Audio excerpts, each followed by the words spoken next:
Dating June 10 ay anibersaryo sa isang buwan at bungkag na CARP. Pagkadating naman sa June 30 ay itong pagkatapos ng tuwag na reformang agraryo, itong CARP at CARPER. Hanggang sa ngayon, sinasabi ng Kilusang Magbukid ng Pilipinas ay 7 pa rin sa bawat 10 mga magsasaka sa ating bansa ang walang sariling lupa. Nananatili ang malalaking hasyenda sa bansa, malalawak na lupain sa bansa ang nananatiling nasa kamay ng iilang malalaking Panginong may lupa. Kahit ang datos ng gobyerno nagsasabing sa bawat 10, 3 lang na agrarian reform beneficiaries, 3 lang ang masasabing ganap na may-ari ng lupang ipinamahagi sa kanila ng pamahalaan. Lumaki din ang bilang ng lupain sa area ng lupain at bilang ng mga magsasakang nasa ilalim ng sistemang buwisan o agricultural leasehold. Mula sa mahigit 500,000 hektarya lamang noong 1988, ngayon ay 1.7 milyong hektarya na ang nasa ilalim ng sistemang buwisan, kung saan sumasaklaw naman sa 1.2 milyon ng mga magsasaka sa ilalim ng agricultural leasehold. Kaya kinakamkam ng pinakamayaman na tao na walang iba kundi si Henry C. Yung 8,650 hektarya doon sa Hacienda Look ay 17 taon na namin ipinaglalaban.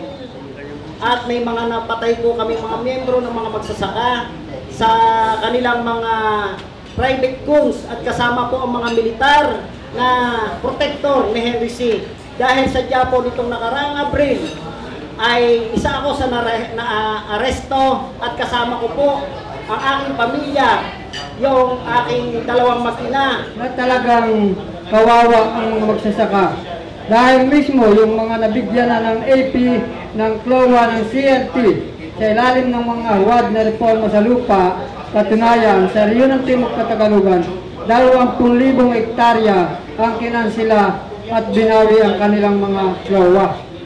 Yung amin pong lupain, mga sinasaka, ng aming mga member, biktima rin ng mga pang-aago ng lupa sa ilalim din po ng CARPER, ang ganitong programa ng ating gobyerno. Sa ngayon po, patuloy po yung matinding pang-aaras na aming dinararas dito. Pang-aago ng lupa ng Araneta, Ayala, at sa ngayon ay patuloy po yung ginagawa din ng pagsusukat at pananakot at pangigipit sa mga kalsada, paglalabas ng aming produkto mula sa amin palabas ng tungkol. Naglagay na naman noong November ng NOC, Notice of Coverage daw. Pero itong Notice of Coverage na ito ay parang binaon kami at pinatay at parang pinatay na kami, pati mga anak namin at mga po. Bakit po? Mga sinasaka nga namin po. 2005 nagsasaka na po kami doon. Aanihin na lang po itong March na ito. Pero ano pong ginawa nila? Baldoser, giniba ang bahay, ninakawan pa ng mga hayop na pinaghirapan namin para lang mapag-aral, para may pangkabuhayan.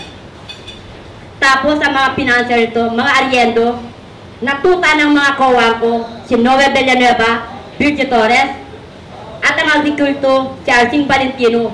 Yan ang mga talagang swapang natuta ng kawang ko. Kaya tinututulan po namin ang CARP nito, ang bulong na CARPER nito, ang nagsusulong ng peking CARPER nito, ang peking CARPER nito, ang nagsusulong ay peki din. Kaya dapat lang patalsikin si Noynoy Aquino, patalsikin si Dolores Reyes, patalsikin lahat ng nasa Kongreso corruption na ang kinukuhan ng DAR nito ay mga Panginoon may lupa. Dapat lang naibaon, ihukay, ilibing para hindi na sumingaw ang CARPER na puong ito. Maraming salamat po at muli magandang umaga po sa inyong lahat. Kontra magsasaka, CARPER basura! Kontra magsasaka, CARPER basura! Kontra magsasaka, Aquino patalsikin! Tunay na reforma sa lupa, ipaglaban! Tunay na reforma sa lupa, ipaglaban! Tunay na reforma sa lupa, ipaglaban!